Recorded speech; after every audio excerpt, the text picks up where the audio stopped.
السلام علیکم. محمد اظہر صدیق اپنے پروگرام میس نیوز کے ساتھ حاضر خدمت ہے. 4 نومبر 2025 پیر والے دن 27ویں آنی ترمیم کا قد و قال، نقش و نگار، تباہی و بربادی، قبضہ کرنا، وہ سارے آ چکے ہیں.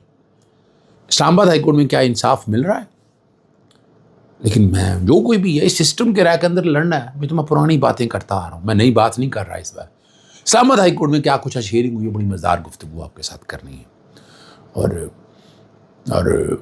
کچھ اگلا جو عدالتی نظام ہونے جا رہا ہے، کیا واقعی کچھ تبدیلی آ رہی؟ جی بالکل تبدیلی. میں دسمبر میں کچھ تبدیلیاں دیکھ رہا ہوں. میں یہ عمران خان کو اتنا بیک پہ لے جانا ہے. فواد چودھری جو مرضی کہتا رہے کہ جناب وہ جو TLP کے ساتھ ہوا ہے اس کے ساتھ ہوگا.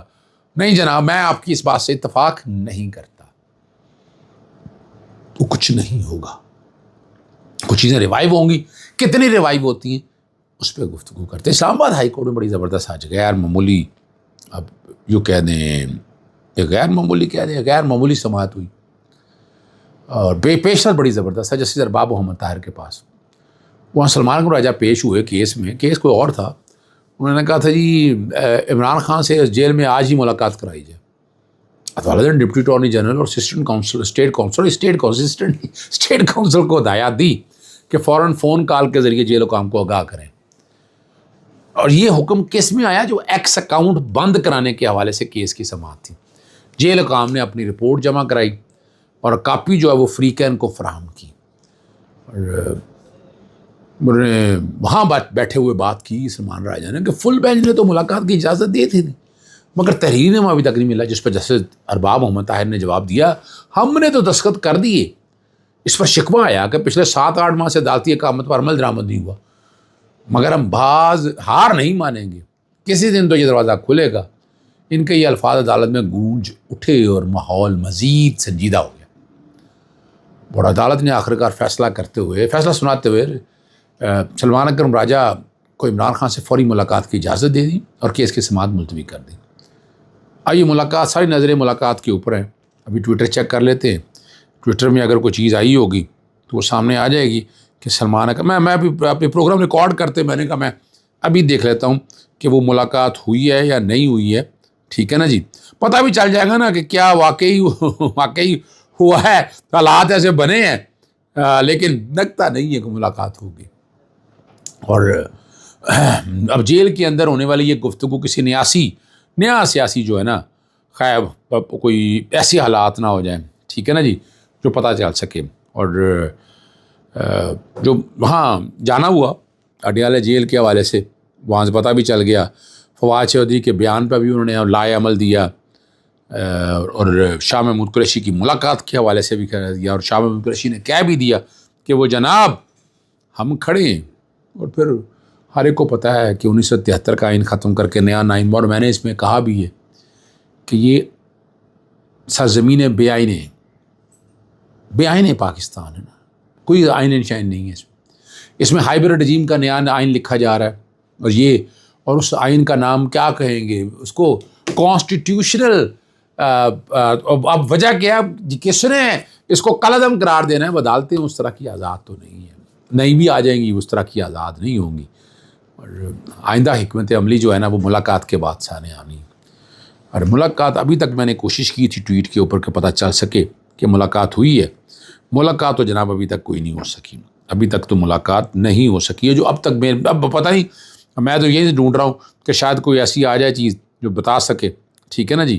تو اور ملاقات کے لیے اب سارے وہاں پہنچے ہوئے ہیں، باقی سب پہنچے ہوئے ہیں وہاں پر. بہنیں بھی پہنچ گئی ہیں. آج ملاقات ان سے ہوتی ہے کہ نہیں ہوتی ہے وہ آپ عدالت دیکھ لیں گے. اسلام آباد کا دوسرا اہم جو معاملہ تھا نا وہ آڈیو لیک کیس کے تحت، اور بشرا بی بی صاحبہ اور سابق چیف جسٹس ثاقب نثار کے بیٹے کی درخواستوں سے متعلق تھی، غیر معینہ مدت کے لیے ملتوی کر دی. انہوں نے کہا اس معاملے میں چونکہ سپریم کورٹ حکم میں تنائی دے چکی ہوئی ہے. جسٹس محمد اعظم خان نے کی جب ایڈیشنل اٹارنی جنرل نے عدالت کو بتایا کہ سپریم کورٹ کو اس مزید کارروائی سے روک دیا ہوا ہے، صدارتی خصوصا پیش ہوا ہے اس میں. انہوں نے کہا کہ آفس نے کیس کو غلط طریقے سے اس بینچ میں لگایا اور ٹرانسفر بھی غلطی سے کیا ہے. جسٹس بابر ستار پہلے ہی ٹرانسفر کی درخواست مسترد کر چکے ہیں اور 1 لاکھ روپے کا جرمانہ بھی کیا تھا، اور یہ بھی کہا کہ آئندہ سماج جو ہے نا اس بینچ میں نہ لگے بلکہ جسٹس بابر ستار کے بینچ میں لگے۔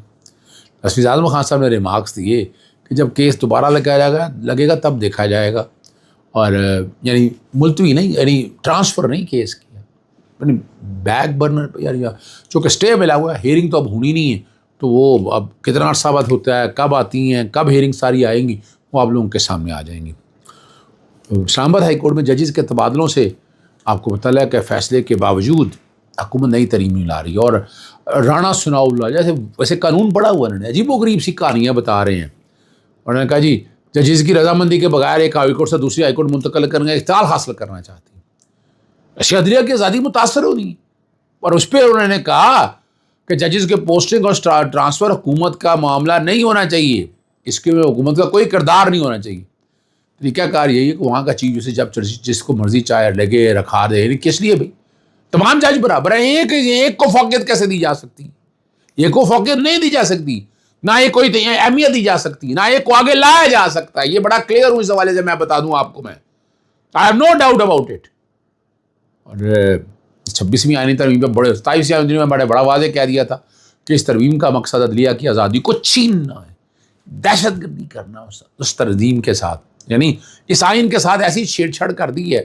اور سیاسی جماعتوں کو تو یعنی پارلیمنٹ میں کیا کریں گے جا کر، چلے بیچیں گے کوئی، یعنی کیا کرنا، کیا چاہتے کیا ہے، ایک وزیر اعظم کی حیثیت کیا رہ جائے گی، ایک کابینہ کی حیثیت آج کیا رہ گئی ہے، کل کیا رہ جائے گی۔ اور وہ بنیادی طور کے اوپر نا سرکاری ملازم اور ہائی کورٹ کے جج میں فرق ہے، ٹھیک ہے نا جی۔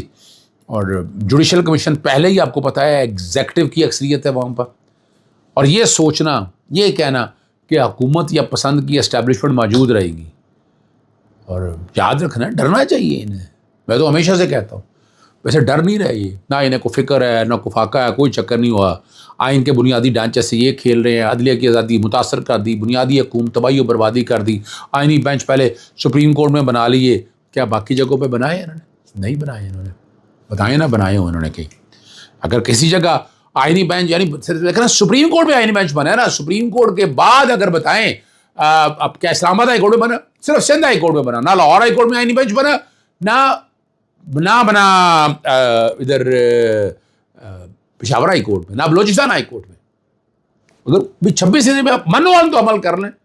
اور پھر وہ جناب الیکشن کمیشن کی تباہی و بربادی کا، الیکشن کمیشن پہلے ہی آپ کے پاس، آپ کو 23 کروڑ عوام میں ملا ہی کوئی نہیں ہے کہ اس کو چیف الیکشن کمیشن ممبر لگا سکے، یہ نااہلی ہے، نالائکی ہے، کیا کہیں گے ہم، کہیں گے یہاں پر ہے ہی کچھ نہیں، ہمارے پاس کوئی بندہ ہی نہیں ہے، اور کیا کہنا چاہ رہے ہیں آپ؟ یہی تو سمجھنا چاہ رہے ہیں نا، یہی تو بات ہماری سمجھ ہضم نہیں ہو رہی ہے یہ بات کہ کیسے سارے نظام کو لے کر چلیں گے آپ 248 آرٹیکل میں ترمیم کرنے جا رہے ہیں، ٹھیک ہے، یعنی ایک پیرلل فورس ہائیبرڈ رجیم پلس، کیا کہیں گے اس کو آپ؟ یعنی آئین نے جو ایک توازن رکھا تھا، یہ ذوالفقار علی بھٹو صاحب کا آئین تو ہو نہیں سکتا، پیپلز پارٹی اگر جانے جا رہی ہے یہاں پر تو یہ ذوالفقار بھٹو کا آئین تو نہیں ہے نا جناب، بتا دیں ذوالفقار علی بھٹو کا آئین یہ تھا، اور کیا اس وقت کی سیاسی جماعتوں نے یہ کہا تھا، کیا یعنی آئینی بینچ بنانے کی بات ہو رہی ہے کہ ضرورت کیا آئینی بینچ بنانے کی؟ میرا سوال ہے اس گورنمنٹ سے، بتائیں نا ذرا، سوری آئینی عدالتیں، سپریم کورٹ آئینی عدالت ہے، اپنا کر دے، کس نے کہا ہائی کورٹ آئین کے تحت بنا ہے، سپریم کورٹ آئین کے تحت بنا ہے، آپ کون سا آئینی عدالت کی بات کر رہے ہیں؟ کیا یعنی اتنے بڑے کام ہے اس کے حوالے سے؟ آپ جو جیسے طریقہ کا تھا آئینی بینچ بولا، آج بھی آپ کو چاہیے، آپ کو بالکل قانون اور حکمرانی چاہیے، سینئر ججز کے مطابق کوئی بھی ہے 5-6 کا، وہ آئینی بینچ ایک بنا دیں، جو معاملہ ہے سارے ان کے پاس لگیں آپ، اور پھر آپ نتائج دیکھیں اس کے، لیکن آپ چاہتے نہیں ہیں، آپ کا ایجنڈا کچھ اور ہے، آپ مقاصد کچھ اور حاصل کرنا چاہتے ہیں، عوام کو یہی بتا رہے ہیں کہ ایسا نہیں ہے، اگر ایسا ہوتا تو آپ اس کے مطابق چلتے ہیں جناب۔ ابھی تک جو ہے نا عمران خان صاحب کی ملاقات کی، پھر میں آخر میں مشورہ میں پھر بتاتا جاؤں کہ وہ پنڈی کے حوالے سے آئیں، پنڈی میں معاملہ لے کے جائیں، پنڈی کی دہشت گردی کی کورٹ میں لے کر جائیں، پنڈی ہائی کورٹ میں لے کر کیس جائیں، اور پنڈی ہائی کورٹ کے حوالے سے عمران خان صاحب ملاقات وہ علیحدہ ہے، ہر کوئی آپ اسلام آباد ہائی کورٹ پہ کیوں آپ آگے بیٹھے؟ راجر بینچ کا فیصلہ ایک طرف رکھیں، آپ باقی چیزوں کی طرف بتائیں آپ کیا ہونا ہے، ہمیں وہ چیزیں سمجھ آنی چاہیے، ہمیں وہ آسانی ہونی چاہیے، ہمیں پتہ چلنا چاہیے کہ ہم کدھر بیٹھے، ہم کہاں جا رہے ہیں، یہ سمجھنے والی باتیں ہیں۔ اس آئین کے ساتھ اس طرح مت کھلواڑ کریں کہ کل آپ کو بیٹھنے کی جگہ نہ ملے. بچیں، ڈریں اس دن سے. اجازت چاہتا ہوں. السلام علیکم. اللہ حافظ. پاکستان زندہ باد.